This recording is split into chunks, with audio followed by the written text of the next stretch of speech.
Oi pessoal, tudo bem com vocês? Aqui é a Prof. Gabi Castro para mais um dia de correções e na maratona de hoje nós vamos dar continuidade ao livro Entrelaços de Língua Portuguesa do 5º ano, Práticas e Acompanhamento de Aprendizagem. Mas antes disso, se você ainda não é inscrito, se inscreve aqui no canal, deixa seu like e coloca aqui embaixo nos comentários o que você quer ver aqui no canal. Bom, agora a gente vai lá para a página 68, deixa eu colocar lá. E aí, deixa só eu dar um zoom.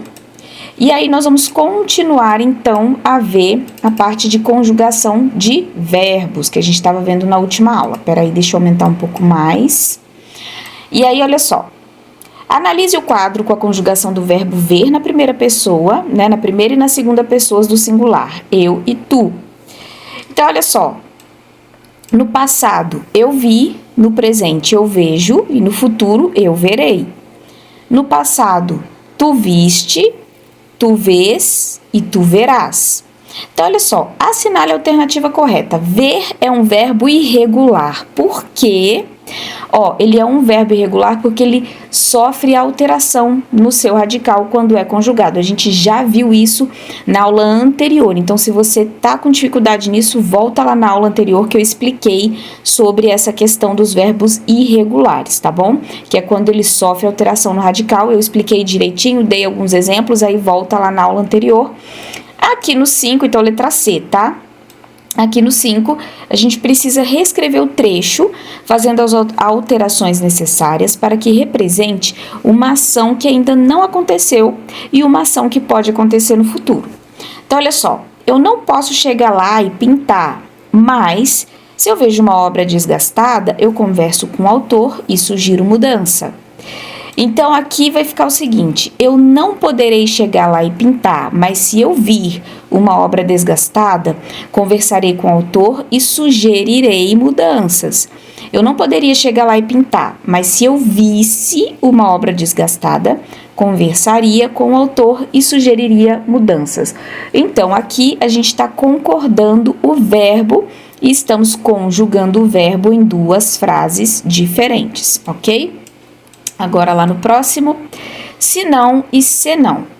Então, a gente tem se não separado e a gente tem se não tudo junto. Então, olha só. A frase cuja grafia da palavra em destaque está correta é: se você disser o que sente, podemos lhe ajudar. Se não disser, nada podemos fazer. Então, olha só. Aqui, se não disser, nada podemos fazer. Quer dizer, do contrário, a gente não pode fazer nada. Então, se tá falando do contrário, então olha só, se não é separado, tá bom? Se não, separado. Em qual alternativa o uso da palavra se não está adequado? Então, vai ser aqui, a criançada não pense em outra coisa senão nas brincadeiras do parque. Então, olha só. A criançada não pensa em outra coisa senão nas brincadeiras do parque. Quer dizer, não tem outra coisa que elas estão pensando, elas só estão pensando nisso. Então, aqui a gente tem o senão tudo junto. Reescreva as frases que precisam de correção, fazendo as alterações necessárias. Se não chover, iremos ao cinema. Quer dizer, com a condição de não chover. Então, aqui está expressando uma condição, então ele é separado. Se não fizer sol, não vamos à praia. Aqui também está expressando uma condição, então ele é separado. Ninguém vai escutá-lo se não falar um pouco mais alto.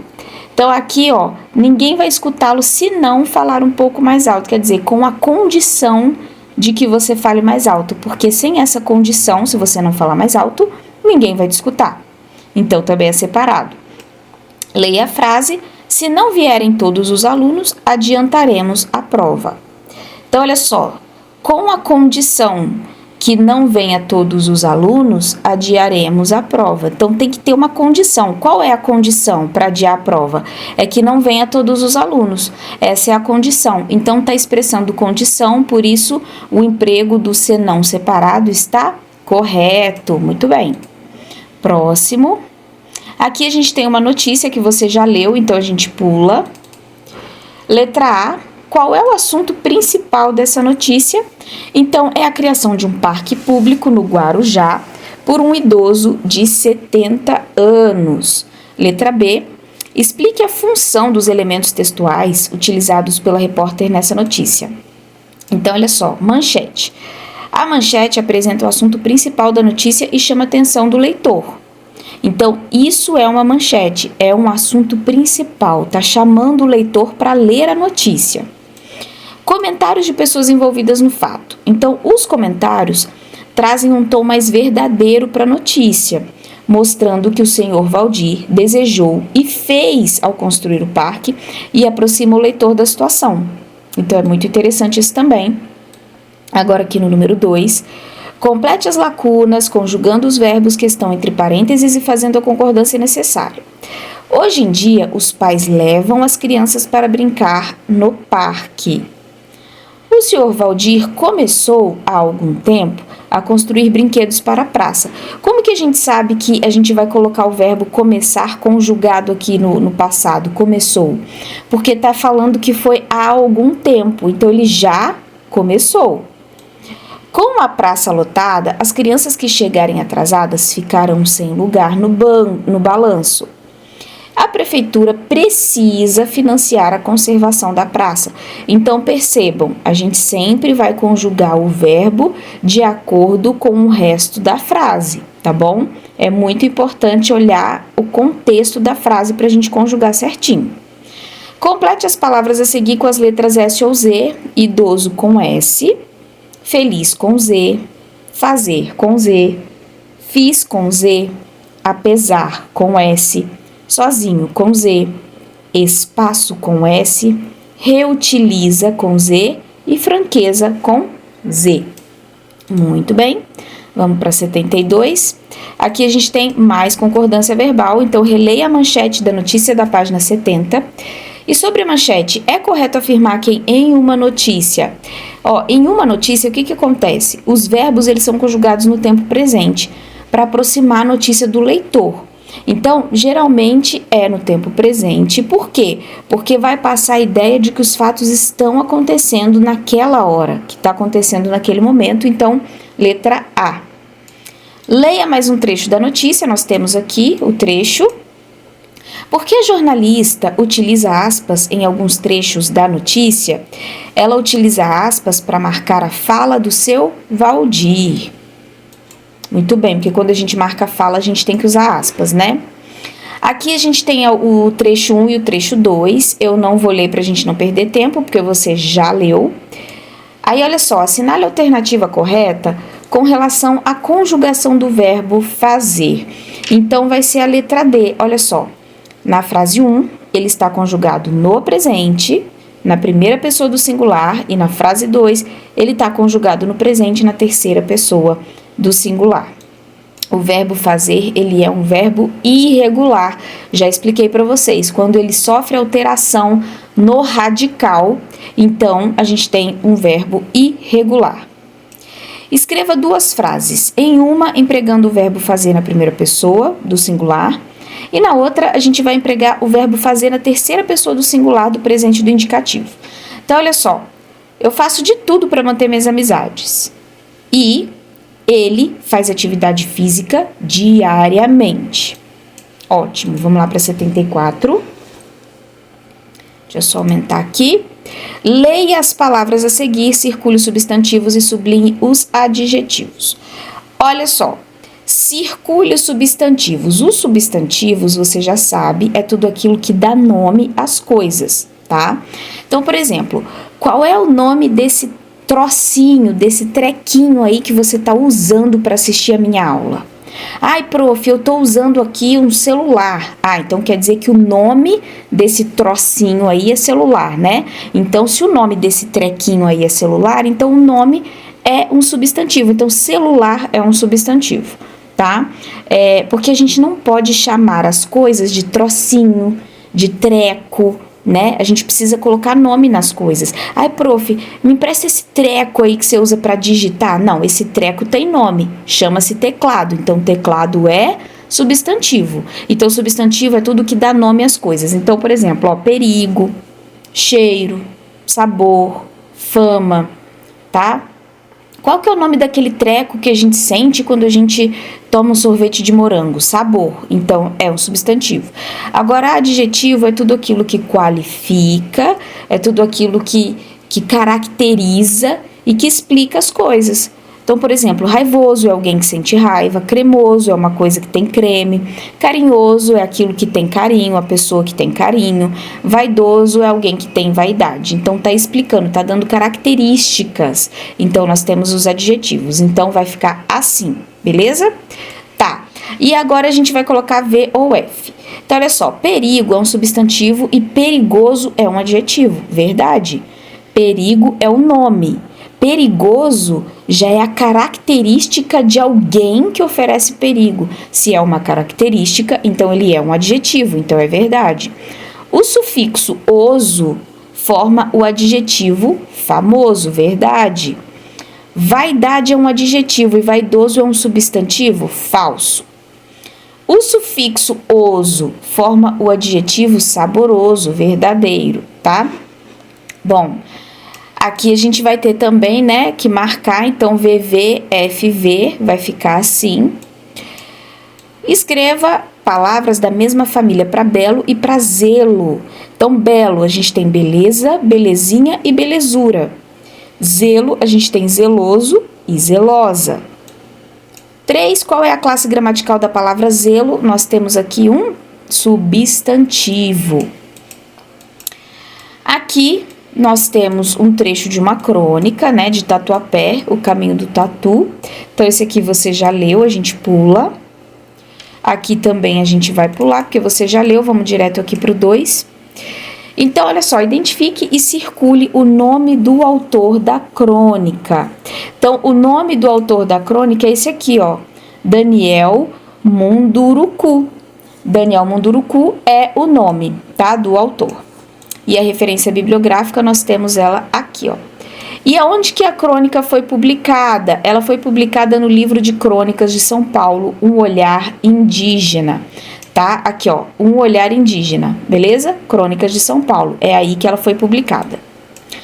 Releia os 2 últimos parágrafos desse trecho da crônica. E de acordo com o autor do texto, qual que é a diferença entre o tatu da floresta e o tatu metálico da cidade? Então, olha só, o tatu da floresta, quando ele sente medo, ele corre para sua toca.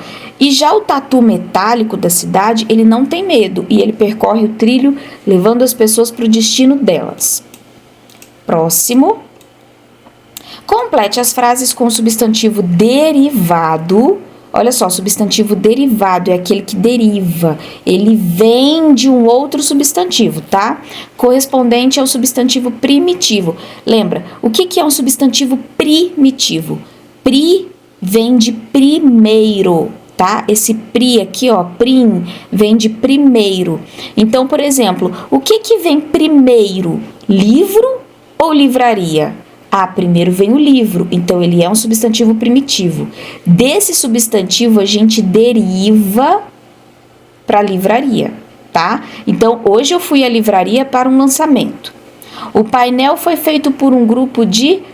Olha só, arte é o substantivo primitivo. Primeiro vem a arte, depois a gente deriva esse substantivo e aí a gente tem artistas.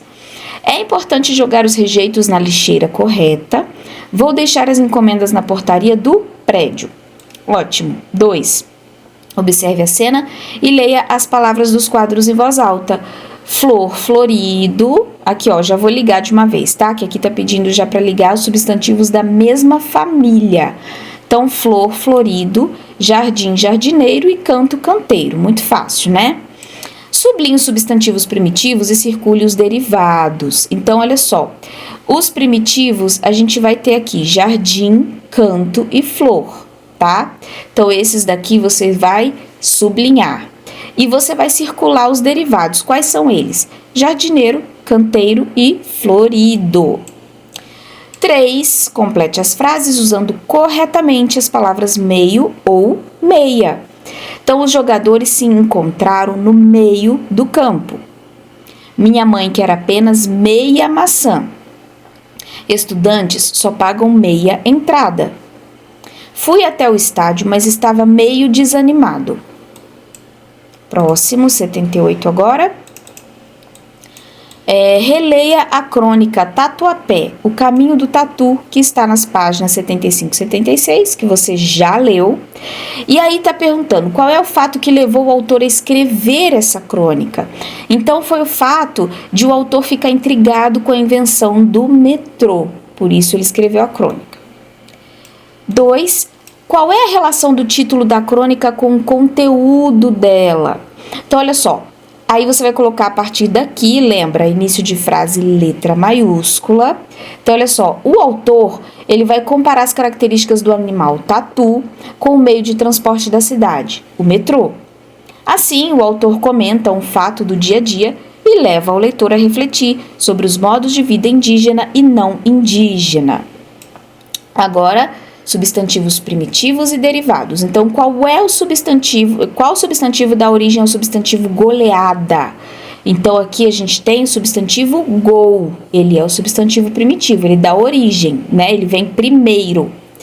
Agora, escreva uma frase com o substantivo primitivo da palavra goleada, ou seja, escreva uma frase com gol, né? Por exemplo, o menino fez um gol maravilhoso. Tá? É só um exemplo. Você escreve a frase aí que você quiser. O menino fez um gol maravilhoso. O gol foi impedido, tá? Pode colocar alguma coisa assim. O gol foi impedido pelo árbitro, né? Para ficar uma frase mais completa. 2. Escreva um substantivo derivado de... Aí, olha só. Aqui a gente tem jogo. A gente pode colocar como sugestão jogador, jogadora... Pode colocar joguete também. Pedra, a gente tem pedreiro, pedreira, pedraria, pedrada, por exemplo. Camisa, camiseta, camisaria. Campo, a gente tem campestre, camponês. Aqui, a gente tem uma tirinha. Olha só, a palavra destacada no primeiro balão da fala da tirinha pode ser substituída por um pouco ou um tanto. Letra B na frase. Aceita meia xícara de chá de camomila? A palavra destacada vai indicar pra gente o quê? Metade, né? Meia xícara significa metade. E qual palavra completa essa frase da forma correta? Hoje preciso sair às 7h30, né? Você não vai falar eu preciso sair às 7h30. Você não vai falar eu preciso sair às 7h30, né? Então esse aqui tá muito fácil. Próximo. Aqui a gente tem um trecho do início da crônica. Que confusão! Então aqui você já leu, a gente pula porque você já leu, né? Aí aqui na letra A, quais elementos você consegue identificar nesse trecho que caracterizam como uma crônica? Então olha só, você vai colocar a partir daqui e lembra, início de frase letra maiúscula. Então a crônica é um gênero que apresenta linguagem coloquial, na qual se observam marcas de oralidade e notas de informalidade que permitem ao narrador se aproximar do leitor. Prof, não entendi nada, me explica. Olha só, quando tá falando assim, que a crônica tem uma linguagem coloquial e tem notas de informalidade, tá dizendo que a crônica não é aquele texto que fica cheio de mimimi, que gasta para falar, que fala bonito, sabe? Não é aquele texto assim, por exemplo, gostaria de informar aos nossos alunos que hoje não haverá aula por motivos de força maior, por exemplo. Não, se eu quero falar de uma forma coloquial e informal, vou falar, gente, eu quero dizer para vocês que amanhã não vai ter aula, tá bom? Beleza? Então isso é uma linguagem informal. Tá? É uma linguagem coloquial. Uma linguagem formal é quando a gente fala assim, quando a gente gasta demais para falar, sabe? Gostaria de informar aos alunos que amanhã não haverá aula por motivo... Não, a crônica é o seguinte, gente, amanhã não vai ter aula, beleza? Então, isso é informal e é coloquial. Por quê? Porque quando a gente fala com uma linguagem mais fácil, a gente se aproxima mais do leitor. Você concorda comigo que quando você pega um livro que está com uma linguagem muito difícil de entender, você nem lê? Então, quando a gente coloca uma linguagem mais fácil, a gente se aproxima do leitor. Ai, prof, eu queria mesmo que amanhã não tivesse aula, eu sei. Mas tem, viu? Então, você pode ir porque tem. Ó, letra B.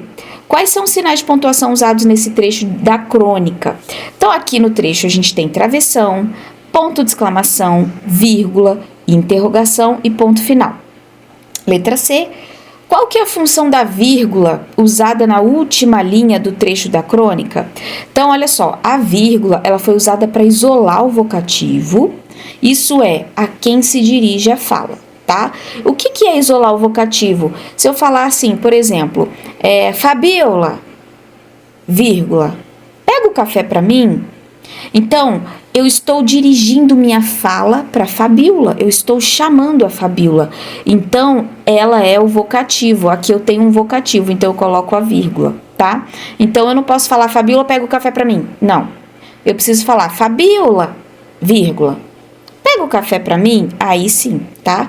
Então, a vírgula, ela isola o vocativo, que é a pessoa que a gente está chamando, tá bom? A quem se dirige a fala, que é quem eu tô me dirigindo, né? Que é a Fabiola. Tá, vamos pro próximo. Aqui a gente tem o trecho de outra notícia, e aí a gente precisa circular no quadro o termo que substitui adequadamente a expressão destacada nesse trecho. Então, olha só, aqui a gente vai circular o faz aproximadamente, tá? Por quê? Porque aqui está falando que as árvores foram plantadas há cerca de 180 anos. Então, há cerca de 80 anos significa que faz aproximadamente 180 anos que elas foram plantadas, tá? 2. Complete as frases com uma dessas expressões. Acerca de, cerca de e acerca de. Ai, prof, nossa, como assim? Peraí que eu vou te explicar. Olha só.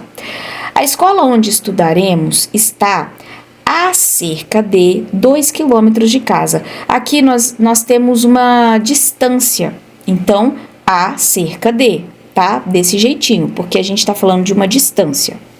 Letra B. Eu gostaria muito de saber acerca de assuntos diferentes. Esse acerca tudo junto é a mesma coisa que sobre, tá? Então, eu gostaria muito de saber sobre assuntos diferentes. Cerca de 10 pessoas estiveram na festa ontem. Aqui a gente está falando de estimativa, tá? Então, quando eu falo que cerca de 10 pessoas estiveram na festa ontem, quer dizer que aproximadamente umas 10 pessoas foram lá, tá? Então, aqui eu tô falando de uma estimativa. Moro aqui há cerca de 10 anos. Quando tem há cerca de, assim, desse jeito com H, a gente tá falando de tempo, de temporalidade, beleza? Tá. Aqui no 3, escreva uma frase para a fim e outra para a fim de, tá? Olha só, o meu objetivo é afim ao seu. Quando eu falo que o meu objetivo é afim ao seu, quer dizer que eu tenho o mesmo objetivo que você. Prof, me dá um exemplo. Ah, eu quero passar de ano. Você também. Esse é o meu objetivo e é o seu também. Então, o meu objetivo é afim ao seu. Quer dizer, tá concordando com o seu, é igual ao seu. Não estou afim de sair com você hoje. Então, quando eu falo que eu não estou afim separado, eu tô dizendo que eu não tô com saco. Eu estou sem vontade de sair com você hoje. Beleza? Vamos lá pro próximo. Aqui a gente tem a crônica, né? Tá vendo a linguagem que eu falei pra vocês? Linguagem informal, linguagem coloquial. Olha assim, olha aqui, ó. Manhê! A gente pode escrever assim na língua portuguesa quando a gente vai escrever um texto formal? Não. Quando você vai escrever um texto formal, você não escreve manhê, você escreve mãe, né? Então, aqui a gente tem uma linguagem informal, uma linguagem coloquial, tá bom? Só para você entender direitinho. Aí, olha só, a crônica Que Confusão, ela é o quê? Ela é uma crônica de humor, tá? Ela é uma crônica de humor. Próximo. Assinale somente a alternativa que apresenta as características de uma crônica. Então, aqui a gente vai ter aqui, ó, na letra C. A crônica, ela é um texto inspirado em fatos do dia a dia, tá? A linguagem é simples, é direta, ela pode apresentar marcas de oralidade e os personagens são pessoas comuns. Então, a crônica é uma coisa simples e ela é baseada em coisas que a gente tem no dia a dia, que a gente faz no dia a dia. Aqui vocês vão fazer uma produção pessoal, porque você vai ter que fazer uma folha avulsa, enfim, você vai fazer com a sua prof presencial. Então, vamos lá para o 4. Releia essa frase.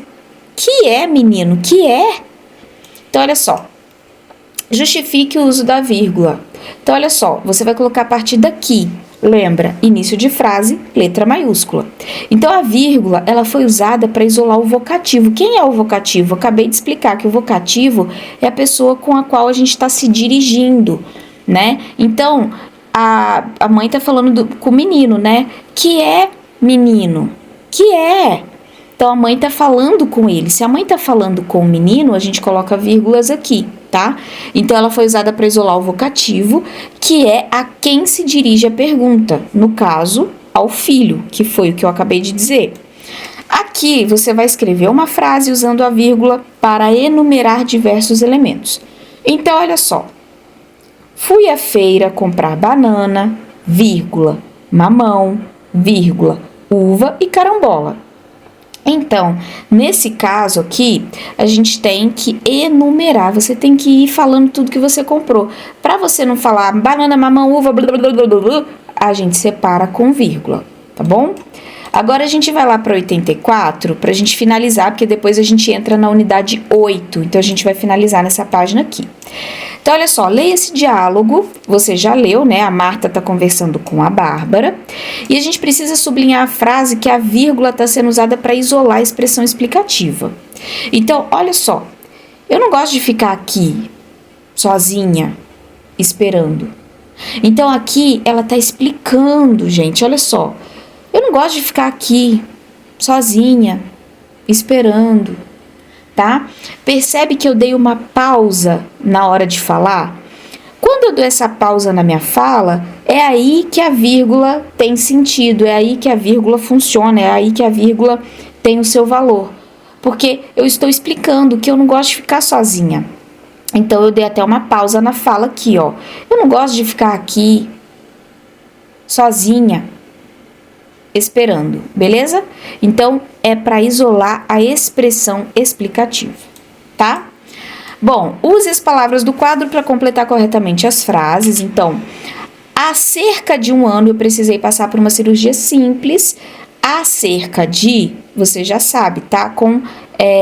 Caracterizado com temporalidade, quer dizer, tempo, né? Mais ou menos 1 ano eu precisei passar por uma cirurgia simples. Tá? Então, a gente tem uma temporalidade aí. Então, por isso, vai ser com H. Sempre que tiver relacionado a tempo, a temporalidade, é com H. Ultimamente, eu tenho conversado acerca de costumes de países como a China e a Índia. Acerca de... Quando a gente tem tudo junto, eu já expliquei. Acerca de é a mesma coisa que sobre. Então, eu tenho conversado sobre costumes de países como a China e a Índia. C. O próximo posto de gasolina está a cerca de 100 metros. A cerca de 100 metros quer dizer, aqui a gente tem uma distância, né? Então, quando a gente está falando de distância, a gente pode colocar assim, ó, a cerca de. Aqui na letra D é igual eu expliquei antes, ó, cerca de 500 pessoas estiveram presentes no último evento. Então, aqui é estimativa. Todas as vezes que nós tivermos estimativa, né? Então, uma quantidade de pessoas, mais ou menos umas 500 pessoas. Então, quando a gente estiver falando de quantidade, de estimativa, a gente vai colocar cerca de, tá bom? Isso aqui é muito fácil, vocês vão pegar rápido, tá? Eu sei que é meio enjoadinho, quando você tá no 5º ano, tudo é muito enjoado, mas depois vocês vão olhar e vão falar, nossa, gente, que fácil isso, né? É muito fácil. Olha só, agora a gente vai para o último, que está falando sobre quais termos completam de maneira correta as frases a seguir. Olha isso. Descobrimos gosto afim, como a música popular brasileira. Descobrimos um gosto afim é aquilo que eu expliquei na página anterior. Afim quer dizer o mesmo gosto, gostos iguais, tá? Estou a fim de aprender mais sobre a vida dos indígenas.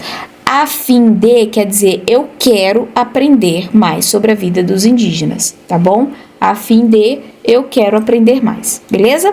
Bom, agora a gente vai finalizar a página 84, porque na aula de amanhã a gente já vai entrar lá no capítulo não, né? Na unidade 8, tá? tá? Então a gente vai finalizar aqui no 84, mas antes de finalizar, não esquece de deixar seu like, deixa seu comentário aqui embaixo, falando o que você está achando das aulas e não esquece de compartilhar com seus colegas, tá bom?